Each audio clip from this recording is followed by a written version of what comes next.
Albert Einstein नाम तो सुना होगा।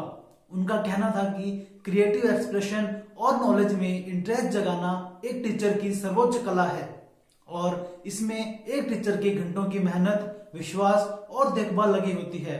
पर क्या आपने सोचा है कि क्या होगा अगर देश के भविष्य की देखभाल करने वाले टीचर्स की देखभाल ना हो? हेलो दोस्तों, एक बार फिर से स्वागत है आपका मेरे चैनल पर। आज हम बात करेंगे प्राइवेट स्कूल्स के बारे में और उनमें पढ़ाने वाले टीचर्स के बारे में जो कि इस लॉकडाउन में बहुत ज्यादा प्रभावित हुए हैं और सरकार ने उनके लिए कोई सिग्निफिकेंट स्टेप्स भी नहीं लिए हैं। आगे बढ़ने से पहले अगर आपने मेरा YouTube चैनल अभी तक सब्सक्राइब नहीं किया है तो ऐसी ही इंफॉर्मेटिव वीडियोस के लिए इसे जल्दी से जल्दी सब्सक्राइब करें और नोटिफिकेशन आइकन दबाएं। अगर हम एजुकेशन सेक्टर की बात करें तो पूरे लॉकडाउन में सरकार सिर्फ बच्चों की और पेरेंट्स की समस्याएं हल करती आई है। पूरे देश से न्यूज आई कि प्राइवेट स्कूल्स लॉकडाउन के दौरान पूरी फीस चार्ज कर रहे हैं और अलग अलग स्टेट्स ने इस पर प्राइवेट स्कूल्स को फटकार भी लगाई। पर जिनके बारे में सरकार ने नहीं सोचा वो है प्राइवेट स्कूल्स के टीचर, जिन्हें पिछले 8-9 महीने से सैलरी नहीं मिली है या फिर इसके चलते उन्हें जॉब छोड़नी पड़ी है। 2020 जब लॉकडाउन के चलते गवर्नमेंट ने सभी स्कूल्स बंद करने के आदेश दिए, उसके कुछ समय बाद ही देश की अलग अलग स्टेट से न्यूज आने लगी कि प्राइवेट स्कूल्स पेरेंट्स से हाई फीस चार्ज कर रहे हैं और पेरेंट्स के पास पैसे है ही नहीं तो वह फीस कहां से दे।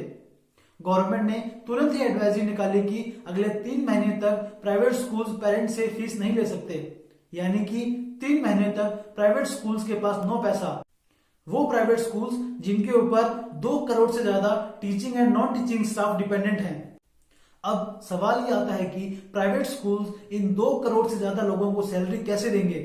इसका साफ साफ मतलब ये बनता है कि इन 2 करोड़ से ज्यादा लोगों का रोजगार खतरे में आ गया। इसके बावजूद भी प्राइवेट स्कूलों ने अपने स्टाफ को सैलरी दी इस उम्मीद में कि 3 महीने बाद शायद गवर्नमेंट उनके लिए कुछ अच्छी खबर लाएगी, पर ऐसा नहीं हुआ। बच्चों की पढ़ाई कॉम्प्रोमाइज ना हो इसके लिए प्राइवेट स्कूल्स ने ऑनलाइन क्लासेस भी स्टार्ट की है, पर ऑनलाइन क्लासेस एक सक्सेसफुल ऑप्शन साबित नहीं हुआ है। इसके बहुत से रीजन हैं। पेरेंट्स अपने बच्चे को ऑनलाइन क्लासेस में पढ़ाना भी चाहते हैं और फीस भी नहीं देना चाहते। फीस मांगने पर पेरेंट्स का कहना होता है कि बच्चे तो घर बैठे हैं, स्कूल तो बंद है, तो फीस किस बात की। कुछ स्टेट्स में तो टीचर्स ने यह भी कहा कि फीस मांगने पर उनके साथ गाली गलौज भी हुआ। यहाँ जो बात समझने वाली है वह यह है कि एक टीचर जिसने अपने करियर में कभी भी ऑनलाइन क्लासेस नहीं पढ़ाई है, जिसने कभी भी कैमरा फेस नहीं किया है, वह इतनी मेहनत से कैमरा के सामने खड़े होके वीडियो लेक्चर्स तैयार कर रहा है, क्या वह टीचर अपने इस एफर्ट के लिए सैलरी डिजर्व नहीं करता है? हाँ, ये बात सही है कि फाइनेंशियल स्ट्रेस की वजह से कुछ पेरेंट्स फीस नहीं भर सकते, पर जो पेरेंट्स फीस भर सकते हैं उन्होंने भी इनको देखकर फीस भरना बंद कर दिया। अक्सर हमें पेरेंट्स से और गवर्नमेंट से यह सुनने को मिलता है कि प्राइवेट स्कूल्स के पास सैलरी देने के लिए खूब पैसा होता है और यह एक भारत में मानसिकता भी बन चुकी है कि प्राइवेट स्कूल है तो खूब पैसा होगा। पर मैं आपकी जानकारी के लिए बता दूं कि भारत में ज्यादातर private school low income schools हैं, यानी कि उनके पास फाइनेंशियल कैपिटल बहुत कम है क्राइसिस सिचुएशन में खुद को बचाने के लिए। यहां मैं आपको रेफरेंस देना चाहूंगा एक रिपोर्ट का, जिसका नाम है state of sector report private schools in India, जिसको पब्लिश किया है सेंट्रल स्क्वायर फाउंडेशन ने। रिपोर्ट में उन्होंने बढ़ती अनकलेक्टेड फीस जो कि करोड़ में है उस पर चिंता जताई है। साथ में रिपोर्ट ने प्राइवेट स्कूल्स को एमएसएमई टैग देने की एडवाइस भी दी है। रिपोर्ट ने यह भी बताया कि प्राइवेट स्कूल सेक्टर जो कि बहुत ही बड़ा और विशाल सेक्टर है उसे अक्सर अमीर लोगों का सेक्टर समझा जाता है, जो कि बिल्कुल गलत है। प्राइवेट स्कूल्स की fees collection cycle academic year के स्टार्ट और एंड पर डिपेंड करती है। पेरेंट्स अक्सर मार्च अप्रैल यानी कि फाइनल एग्जाम के अंत तक वेट करते हैं फीस देने का। 50% ओनर ने पिछले साल की फीस बाकी होने की बात कही है, जो कि 4 लाख से 4.8 करोड़ है, जो कि स्कूल्स के रेवेन्यू का 13 से 80% है। सर्वे ने टीचर्स और प्राइवेट स्कूल ओनर से भी डाटा कलेक्ट किया कि लॉकडाउन की वजह से उनकी लाइवलीहुड पर क्या असर पड़ा है। अकॉर्डिंग टू रिपोर्ट सिर्फ 50% टीचर्स ऐसे हैं जिनको मार्च में सैलरी मिली थी, जबकि लॉकडाउन मिड मार्च में लगा था। वहीं 20% से कम टीचर ऐसे हैं जिनको मार्च के बाद भी सैलरी मिल रही है। अपने जीवन शैली को चलाने के लिए तेलंगाना में कुछ टीचर्स ने तो किसानी शुरू कर दी है, वहीं कुछ टीचर्स ने खुद को एमजी नरेगा में एनरोल कर लिया है और कुछ टीचर्स मैनुअल लेबर करने लगे हैं। प्राइवेट स्कूल्स ने शुरू के 3 महीने में जैसे तैसे करके अपना खर्चा निकाला, रेंट भी दिए, maintenance charges, electricity charges, staff की सैलरी से लेकर लोन की ईएमआई तक का अपना खर्चा निकाला। पर प्राइवेट स्कूल ओनर्स को डर है कि अगर स्कूल्स को उनका ड्यू नहीं मिला तो स्कूल्स नॉन परफॉर्मिंग एसेट्स बन जाएंगे। एक चिंताजनक सवाल यह आता है कि सरकार अगर प्राइवेट स्कूल्स की मदद नहीं करेगी तो प्राइवेट स्कूल्स रिसोर्सेज कहां से लाएंगे और वह अपने रेवेन्यू में आई कमी के साथ में बसेस की ईएमआई और इंफ्रास्ट्रक्चर का खर्चा कब तक निकालेंगे। यहाँ मैं आपकी जानकारी के लिए बता दूं कि बहुत कम प्राइवेट स्कूल ऐसे होते हैं जिनके पास खुद की जमीन होती है।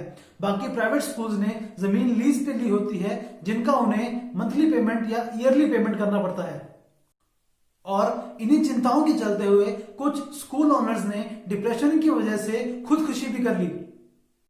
गवर्नमेंट सोर्सेज ने एडमिट किया है कि उन्होंने स्कूल मैनेजमेंट को मंथली फीस कलेक्ट करने की अनुमति दी है, पर इसके बावजूद भी स्कूल सिर्फ अपने नॉर्मल फीस की 10% फीस ही कलेक्ट कर पा रहे हैं।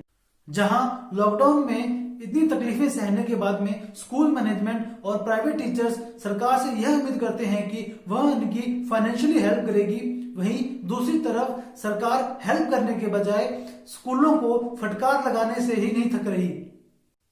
राजस्थान में तो राजस्थान के शिक्षा मंत्री गोविंद सिंह डोटासरा ने प्राइवेट स्कूल्स को फटकार लगाते हुए यह तक कह दिया कि आपने शिक्षा को धंधा बना रखा है।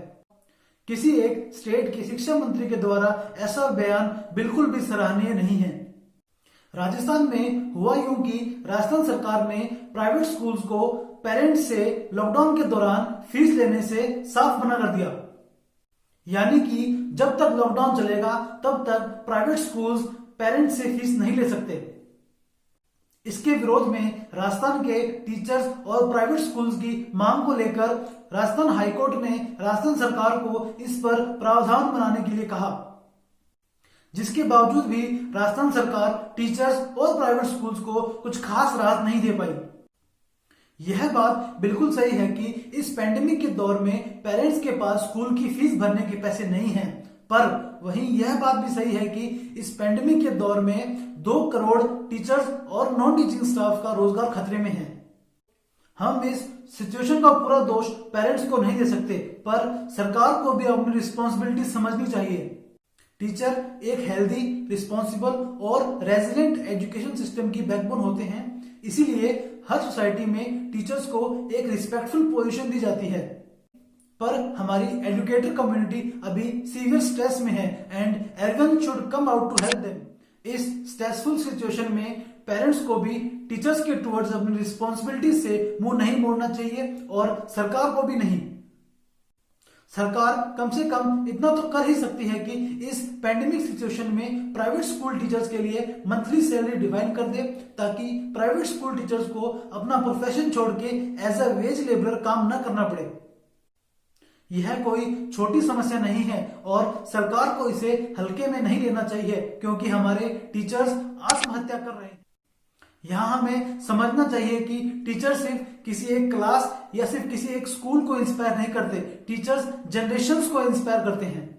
इसलिए government should take necessary steps for the benefit of the teachers. तो दोस्तों, मैं उम्मीद करता हूं कि आपको मेरी ये वीडियो इंफॉर्मेटिव लगी है।